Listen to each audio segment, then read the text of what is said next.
My name is Wale Farrell and I'm a tech entrepreneur. You are watching Tech Roundup, your weekly opinion, views and analysis of the top tech events happening around the world with a focus on Nigeria.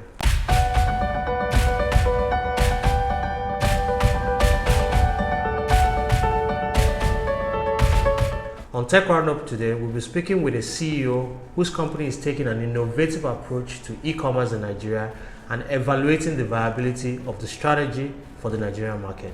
We'll close the episode with the news of two recent global tech acquisitions and what Nigerian tech founders can learn from the development. Let's get started.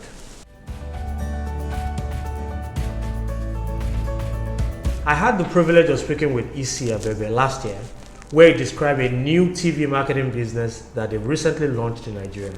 ShopX TV is a multi-channel retail business based in Nigeria.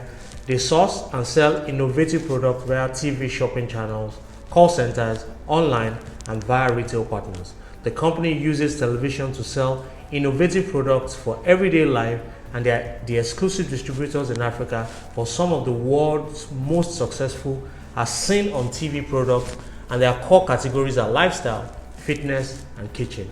Here's a portion of the interview I had with EC in 2019. Think about it. If you look at the Nigerian market with the evolution of e-commerce in the last several years, which I've been part of, it's not been straightforward. There's been a lot of media attention. There's been a lot of investors' attention, watching the space and seeing what Nigeria can actually do with technology and e-commerce.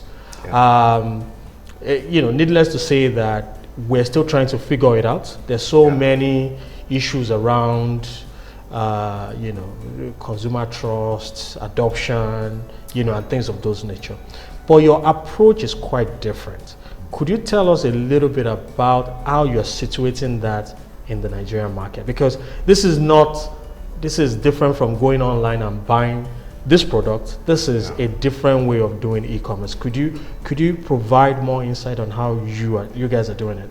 Well, so what we've done is we've sort of positioned ourselves with two platforms that we know works in Nigeria: television and mobile phones. Okay. There's certainly an opportunity for the e-commerce space. There's certainly the population for it, but we didn't feel that there's enough traction yet to justify a major push into the e-commerce sector, especially with a couple of players already there who are essentially pushing the way forward. We certainly benefited from the early adopters of e-commerce by taking advantage of the maturity of payment processing platforms. The investment that they've made into the space. But without that investment, we wouldn't have been able to launch this business model. Makes sense. Well, what we felt was television is always a major driver. I mean, if you put something up on the website, you still have to drive people to go and buy those products. But what we find is television is almost like advertising steroids. You get the volumes that you need to be able to push your sales forward. And you combine that with mobile technology, the ability to pay using your phone. We just felt it was a good fit for our business model. Obviously, it comes at a high cost. Airtime is not cheap in Nigeria, but there are ways.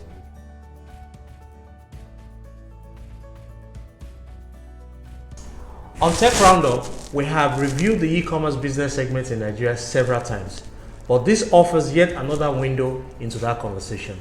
The TV approach is an interesting one that could solve some of the current challenges that the industry faces. In my opinion, I think this is an interesting approach and could record more success for the following reasons. 1. TV reach is massive, so you could demonstrate the value of a product to so many people at the same time. Sales conversions are quite significant, so this drives volume. However, the provider has to closely monitor the cost of customer acquisition, as this channel may end up being more expensive than the alternative. 2. Call to action is instant. They ask you to call a line, you provide payment options right away.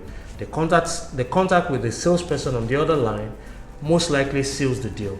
The issue of abandoned carts in traditional e-commerce is instantly solved. And 3, the offer of free delivery, extended return period, and dedicated 24/7 customer support boosts customers' confidence and reduces the risk of incomplete transactions. The full episode of my interview with EC will be available on Tech Roundup Talk next Wednesday, January 22nd, 2020.